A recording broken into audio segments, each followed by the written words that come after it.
The massive alien ship entered Earth's orbit silently, its hull gleaming under the sun. On Earth, thousands of people pointed at the sky.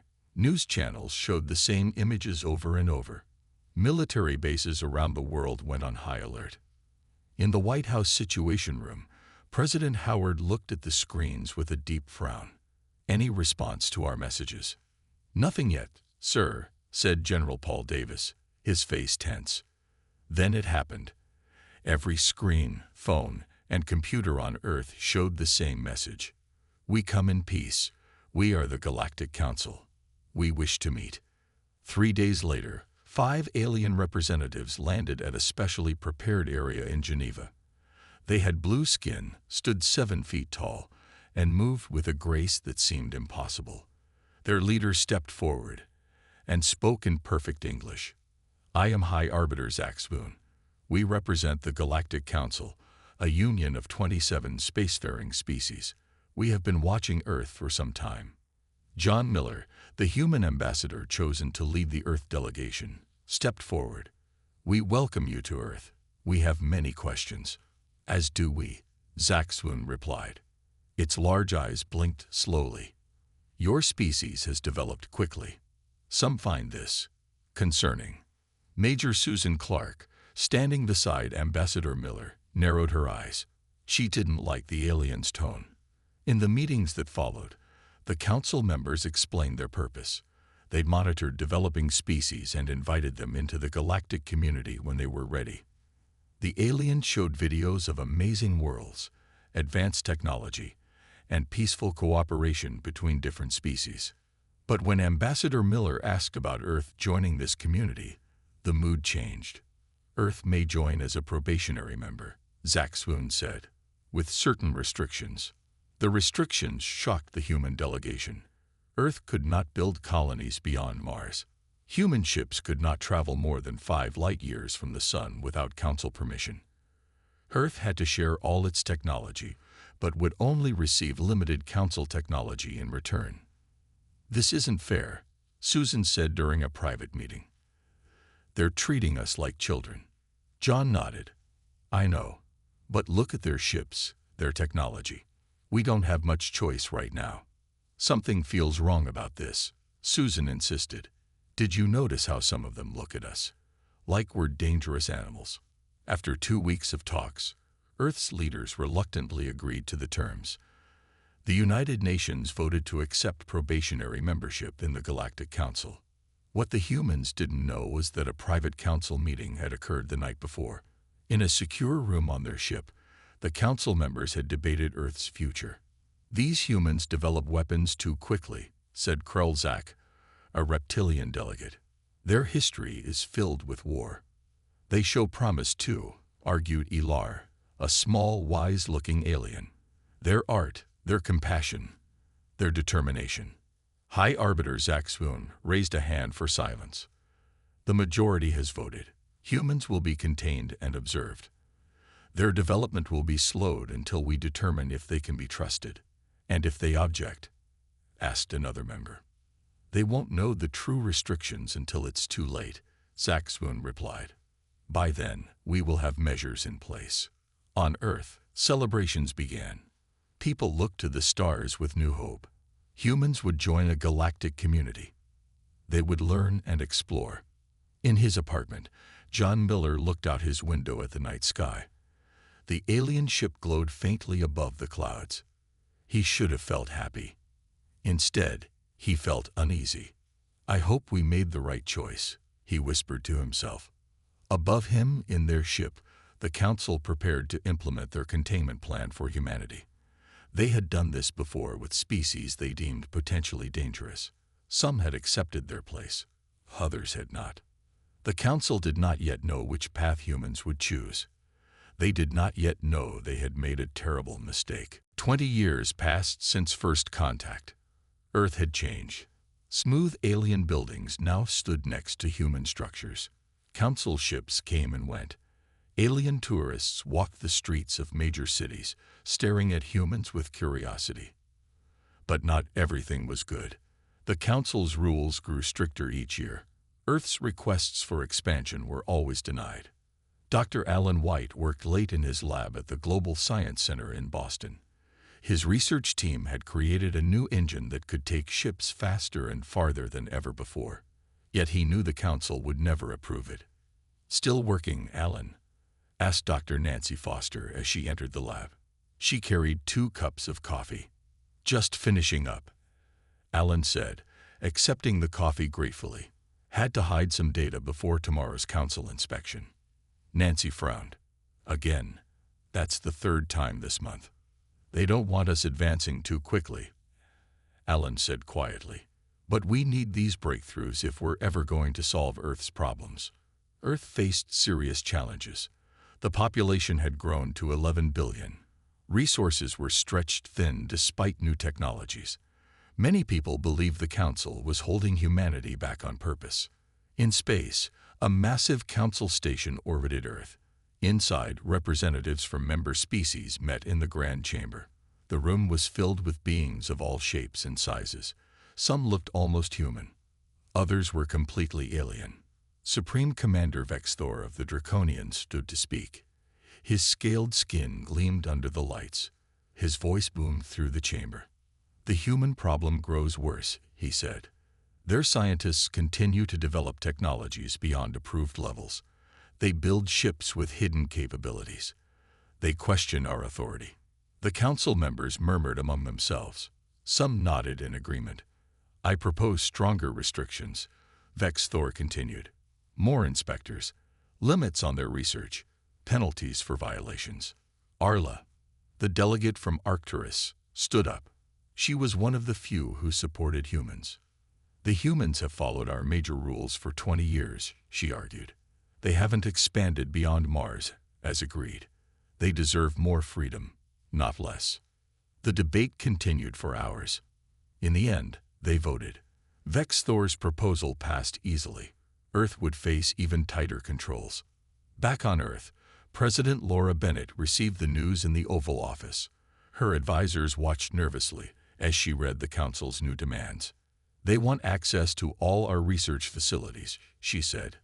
"They want to approve all new science projects before they begin. They want to limit space travel between Earth and Mars." "We can't accept this," said General Frank Warren. "People are already angry. This will cause riots." "Do we have a choice?" asked Secretary William Jones.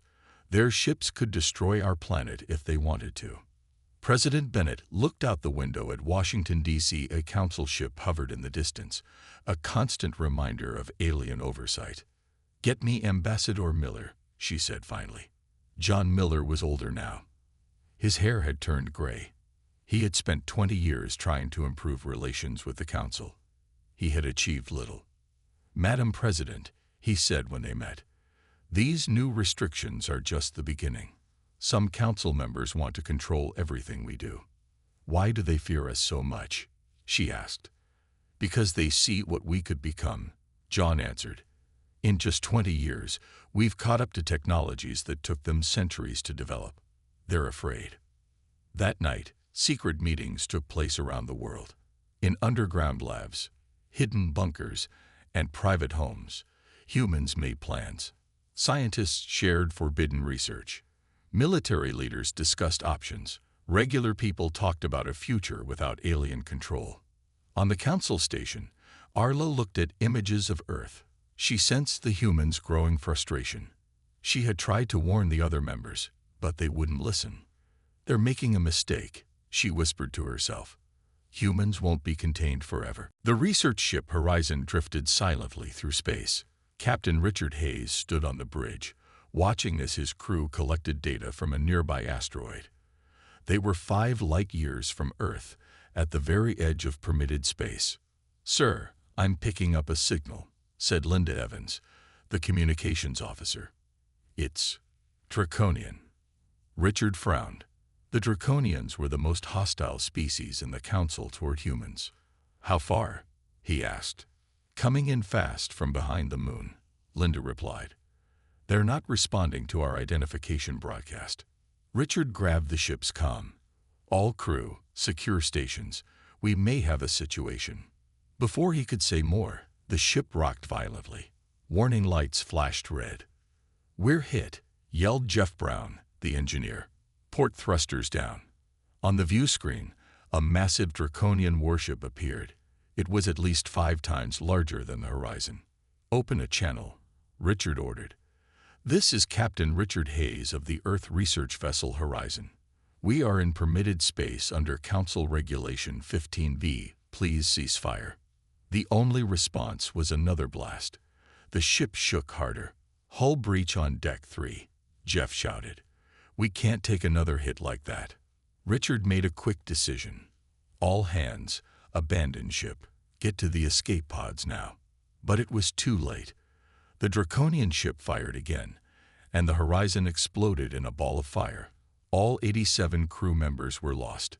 Back on Earth, the news hit like a thunderbolt. The Draconians claimed the Horizon had been in restricted space, gathering military intelligence. They said the destruction was a legal enforcement action.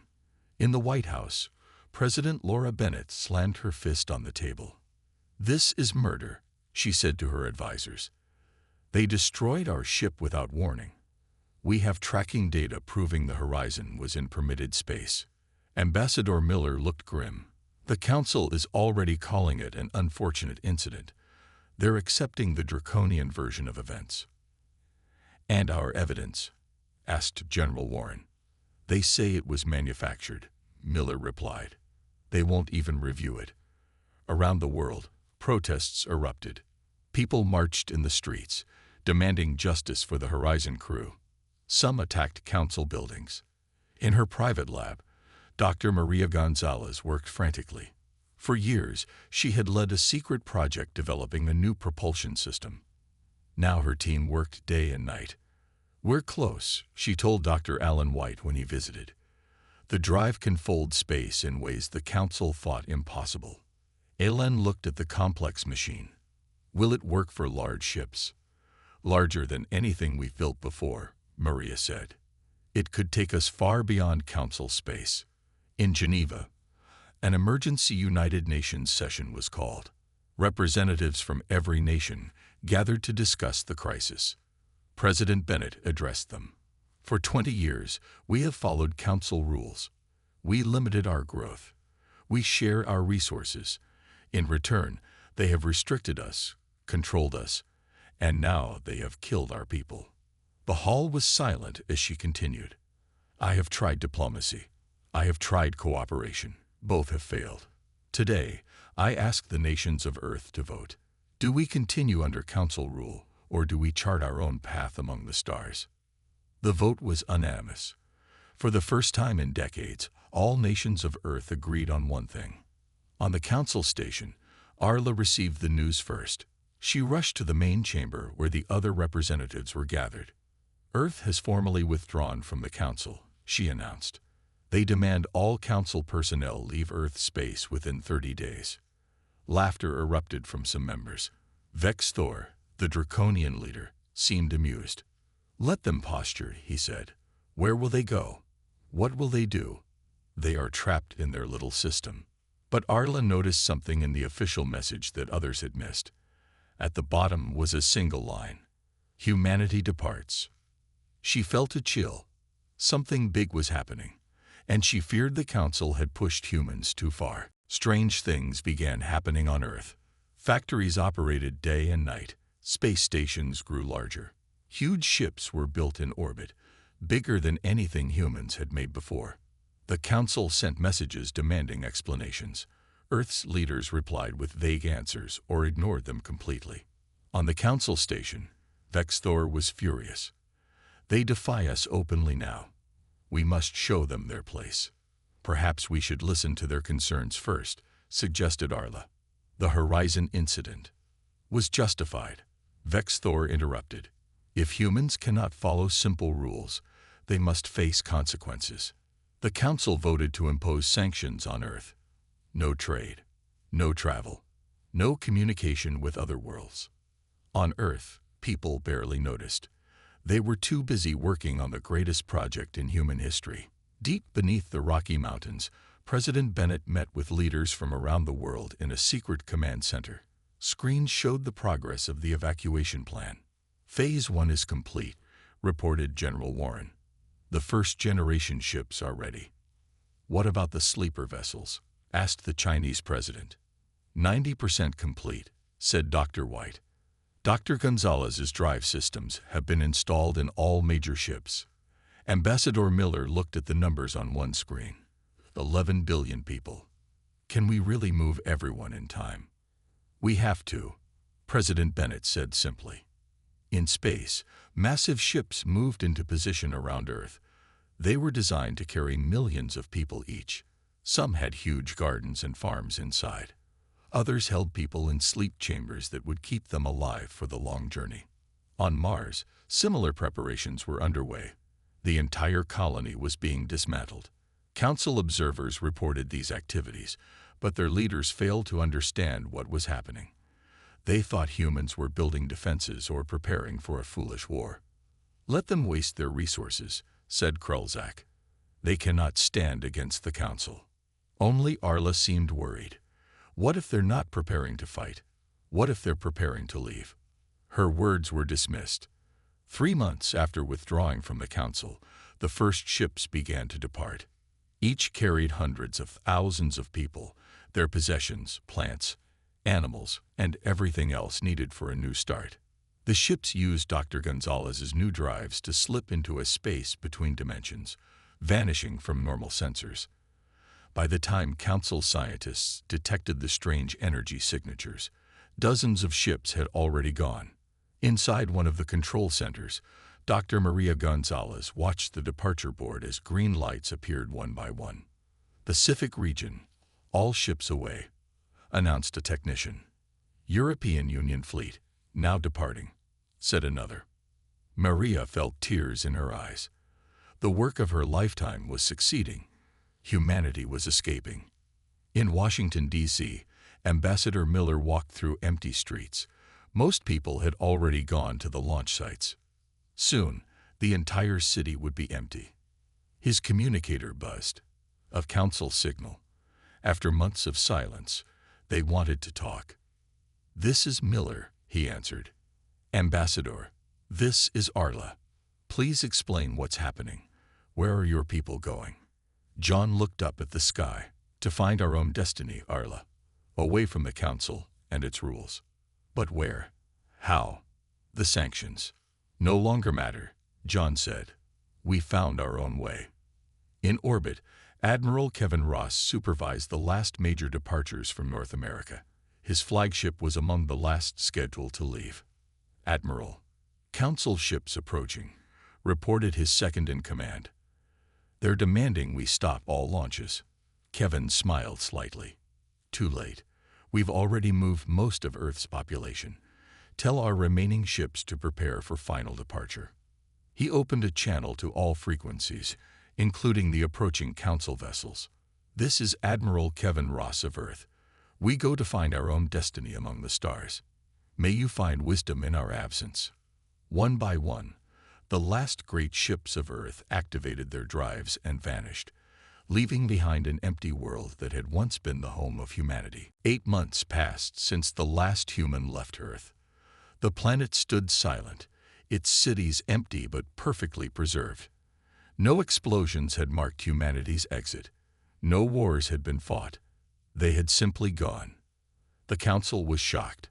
Never before had an entire species vanished overnight. At first, they believed humans were hiding somewhere in the solar system. Search teams found nothing. Council ships landed on Earth. Teams of aliens walked through empty streets.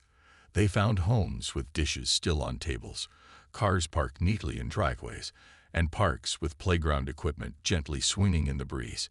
It was as if everyone had simply stood up and left. Dilrek, a Selnar scientist, explored a research facility in what was once called California. His team had been studying human technology for months. "Have you found anything useful?" asked his assistant. "Very little," Dilrek replied. "Most systems are wiped clean or locked with encryption we cannot break." In another room, a technician called out, "I found something." On a screen, words appeared. "Goodbye. Good luck. You'll need it." Similar messages were discovered in facilities around the world. Brief, cryptic warnings that made little sense.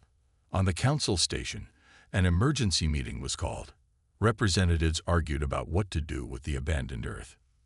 Vexthor, the Draconian, spoke first. The humans are gone. Their planet is rich with resources. I propose we divide it among council members. Many agreed. Despite the strange circumstances, a pristine world was too valuable to ignore. Only Arla objected. We should try to understand why they left. The messages they left behind sound like warnings. Warnings of what? Asked Krelzak with a laugh. Their own disappearance. They ran away because they feared our power. The vote was quick. Earth would be colonized by council species. The Draconians took North America. The Xelnar claimed Europe. Other species divided the remaining continents. Trillor, an Arcturian scientist, was given permission to study human technology. Unlike others who sought weapons or resources, he wanted to understand humans themselves. In a laboratory in London, he examined a device found in a hidden room. It appeared to be a star map with certain areas marked in red. Fascinating, he muttered. According to this, humans knew about something approaching from this region of space. He pointed to an area far beyond council territory. His assistant looked nervous. Should we report this? Not yet, Trellor said. I want to understand more first. As alien colonists settled on Earth, strange things began to happen. In the former United States, a draconian mining operation breached an underground chamber. Moments later, the entire facility shut down. Machines stopped working. Communications failed. When help arrived, they found the miners confused but unharmed. All data about what they had found was erased. In Australia, a similar incident occurred when colonists tried to access a human military base. Automatic systems activated, sealing the base completely. On the council station, reports of these incidents piled up. Arla reviewed them with growing concern. The humans left these systems behind on purpose, she told the council. They're protecting certain areas of their world. Protecting them from what? Asked another member. From us. We are the most advanced alliance in known space. Arla had no answer, but the question troubled her. In his lab, Trellor made a breakthrough. He managed to decode one of the encrypted messages left by humans. Listen before it's too late, it read. They are coming from the dark. They consume everything. We tried to warn you. As he pondered these words, an aide rushed into his lab. You need to see this, the aide said, handing him a datapad. On the screen was a report from a deep space monitoring station at the edge of council space. Strange energy readings had been detected, coming from the exact region marked in red on the human star map. Trellor felt a chill run through him. The humans hadn't just left. They had fled. And now he was beginning to understand why. 3 years after humans departed, the calm ended. It began with a distress call from a mining colony at the edge of council space. The message cut off mid-sentence. When investigators arrived, they found nothing alive.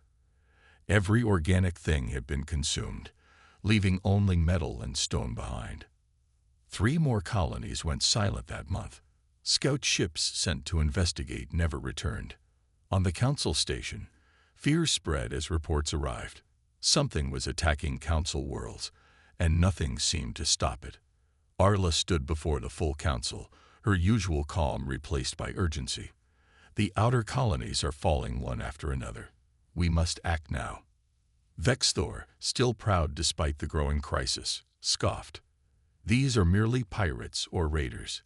The council fleet will crush them. A massive fleet was sent to confront the invaders. Of 500 ships, only 12 returned. The survivors' reports were terrifying. They're like a swarm, reported Captain Zinn of the Selnar ship Void Dancer. Living ships that consume everything organic. They absorb our weapons fire. They adapt to our tactics. We've never seen anything like them. The council gave these invaders a name, the Harvesters. They were a hive mind species that traveled from galaxy to galaxy, consuming all life before moving on. In his laboratory, Trellor worked frantically to understand the human warnings. He had connected multiple hidden messages to form a clearer picture. The humans knew, he told Arla when she visited his lab. They detected the harvesters decades ago. They tried to warn the council, but we dismissed them. He showed her the collected warnings and a star chart plotting the harvester's path directly through what had been human space. Earth was in their way, Arla realized. The humans were preparing defenses. Not just defenses, Trellor said. Look at this. He played a recovered video showing humans testing weapons against small drone-like objects that moved like the harvesters. They were studying them, learning how to fight them, he said. Before they left, Arla brought this evidence to the council, which was now in constant emergency session as more worlds fell. The humans knew about this threat. She told them. They tried to warn us, but we ignored them. When they realized we wouldn't listen, they left. Why didn't they stay and fight? Asked a representative from a world already under attack. Why should they? Arla responded. We treated them like children. We restricted them. We dismissed their warnings. We did nothing when the Draconians destroyed their ship. The council chamber grew silent as the truth sank in. Their treatment of humans had removed a potential ally against this unstoppable enemy. Vexthor spoke up. Even if what you say is true, the humans are gone. We must defend ourselves. More fleets were sent. More were destroyed. The harvesters adapted to every weapon, every tactic. They moved inexorably toward the core council worlds. In a desperate move, the council voted to seek the humans' help, but no one knew where they had gone. Scout ships were sent in all possible directions, hoping to find some trace of human civilization. Council scientists frantically studied the defensive systems humans had left on Earth, trying to understand their technology. Most remained impenetrable. In a bunker deep beneath the Rocky Mountains, Trellor made his most important discovery: the complete database of human research on the harvesters, locked behind encryption that slowly opened as the threat grew closer to Earth. It's as if they knew we would need this eventually, he told his team. They left us the knowledge, but only when it became clear we needed it. The data confirmed their worst fears. The harvesters had consumed thousands of civilizations across multiple galaxies. They could not be reasoned with. They existed only to consume. But the humans had found something: a weakness, a possibility. As the harvester fleet approached the former human solar system, the council realized the awful truth. Earth hadn't been a prison for humans. It had been a shield for the council. And now that shield was gone. The council was losing the war. 27 worlds had fallen to the harvesters. Billions of lives were lost. The once mighty council fleet was reduced to scattered groups fighting desperate battles. On the council station, now moved to a hidden location, leaders debated their limited options. We should evacuate to the far reaches of the galaxy, suggested one representative. The harvesters would follow, said another. They won't stop until everything is consumed. Arla had listened to these arguments for days. Now she stood up. Our only hope is to find the humans. They knew how to fight these creatures. We've sent 50 scout ships, Vexthor reminded her. His once proud voice now sounded tired. None have found any trace of human civilization. Then we need to send more, Arla insisted. A small scout ship named Echo drifted through space 6,000 light-years from Earth. Its captain, Lisa Stewart, had been searching for humans for months. Anything on scanners? She asked her crew. Nothing, Captain, replied her first officer. Just like the last 20 systems. Lisa sighed. Their supplies were running low. Soon, they would need to return. Another failed mission. Let's try one more system, she decided. The database shows a yellow star with habitable planets in Sector 87. The Echo dropped out of faster-than-light travel near a yellow star. Almost immediately, their sensors detected something unusual. Captain, I'm picking up energy readings, said the sensor operator. They're similar to old human signatures, but much more advanced. Lisa felt her heart rate increase. Take us closer, but slowly. Send the greeting message on all frequencies." As they approached the fourth planet, a voice came through their communication system. "Unknown vessel, identify yourself and state your purpose." The voice spoke perfect galactic standard, but with a human accent. Lisa could barely contain her excitement. "This is Scout Ship Echo from the Galactic Council. We seek contact with human civilization on urgent business." A long silence followed. Then, "Council vessel, maintain your position. Do not approach further." On the planet below, a meeting was quickly assembled. The human colony of New Terra had been established 2 years earlier. Over 3 million people lived there now, with more arriving each week as generation ships reached their destinations. Governor Peter Campbell looked at the images of the council ship. "Why are they here? How did they find us?" "They say it's urgent," replied Communications Director Jill Wilson. "Something about a threat to the council." "The Harvesters," said Defense Chief Greg Nelson. "They must have finally arrived." The room grew quiet. Everyone knew about the Harvesters, the threat humans had discovered, the warning the council had ignored. "Do we help them?" asked Jill. "After everything they did to us."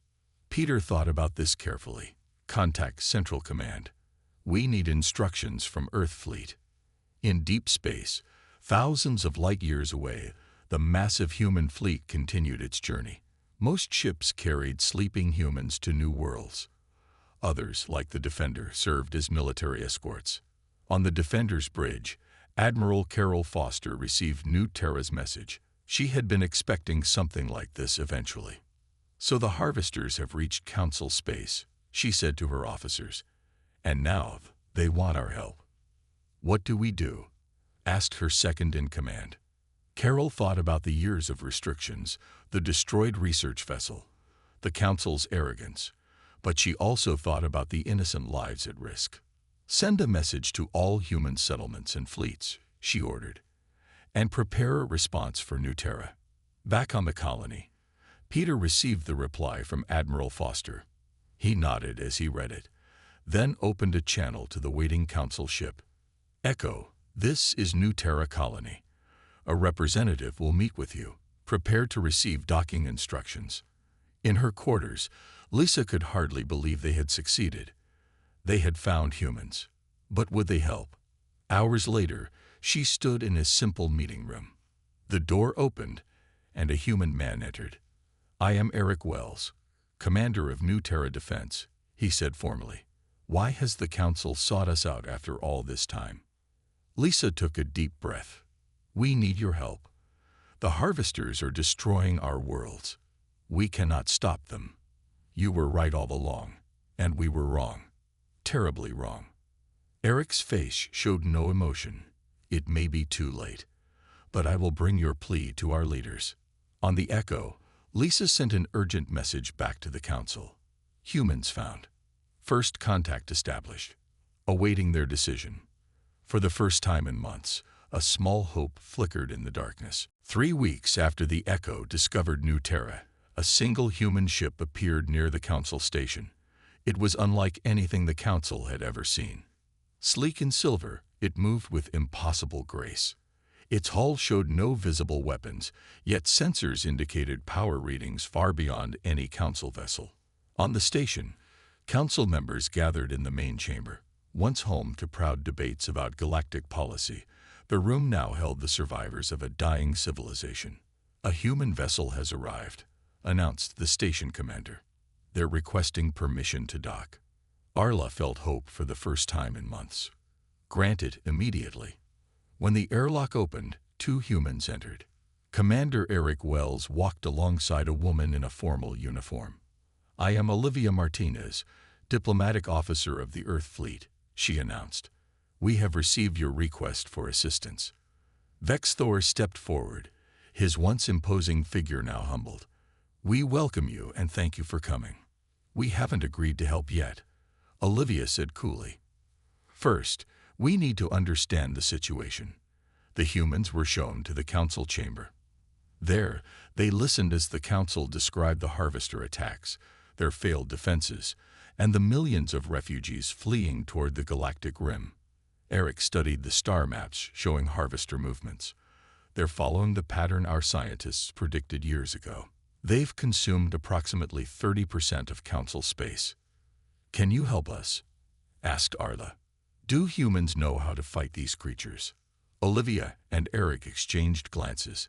"Yes," Olivia replied. "We've been fighting them for years." The chamber went silent. "What do you mean?" asked Vexthor. "The harvesters didn't just appear 3 years ago," Eric explained. "Their scout ships reached human space 15 years before we left Earth.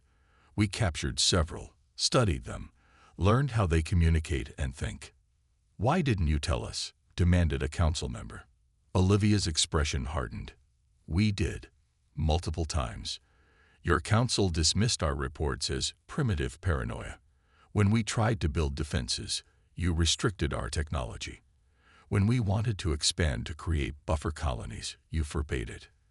The truth hung heavy in the room. The council had not just ignored humans, they had actively prevented them from preparing for a threat they knew was coming. "So you left us to die," said Vexthor bitterly. "No," Olivia replied. "We left to survive. To build what we needed without your interference. We left the defensive systems on Earth and the data on the harvesters. We hoped you would understand in time." "And now?" asked Arla. "Will you help us now?" Olivia stood straight. "Humanity has voted. We will help on 3 conditions." She outlined the terms. First, a new alliance of equals, not the hierarchical council. Second, full acknowledgement of past wrongs against humanity. Third, human leadership in the war effort against the harvesters. "These terms are," Vexthor began. "The only offer you'll get," Eric finished firmly. "Take it or face the harvesters alone." The vote was quick and unanimous. The council accepted all conditions. Olivia nodded and touched a device on her wrist. "Admiral Daniels, the council has agreed. Operation Homecoming is approved." Far away, near a besieged council world, defenders fought a losing battle against harvester ships. The planet's last cities burned as civilian ships tried desperately to escape. Suddenly, space itself seemed to tear open. Through massive portals, hundreds of human warships emerged. Unlike the elegant council vessels, these were built for war. Heavily armored, bristling with weapons, they moved with perfect coordination. On the lead ship, Admiral Julia Daniels watched the battle unfold. 15 years of preparation, of building, of planning had led to this moment. "All ships, engage the enemy," she ordered. "Deploy harvester countermeasures. Protect the civilian vessels." She opened a channel to the desperate defenders below. "This is Admiral Julia Daniels of the Human Alliance Fleet. We heard you needed some help. Turns out, you needed humans after all." The human ships surged forward. For the first time since the war began, the harvesters began to fall back. On the council station, the members watched in awe as human fleets emerged throughout their territory. Their weapons worked. Their tactics confused the hive mind. Their ships could withstand attacks that had shattered council vessels. Arla looked at Olivia. "You were ready all along." Olivia nodded. "Humans prepare for the worst while hoping for the best. It's what we do." "We should have listened," Arla said softly. "Yes," Olivia agreed. "You should have."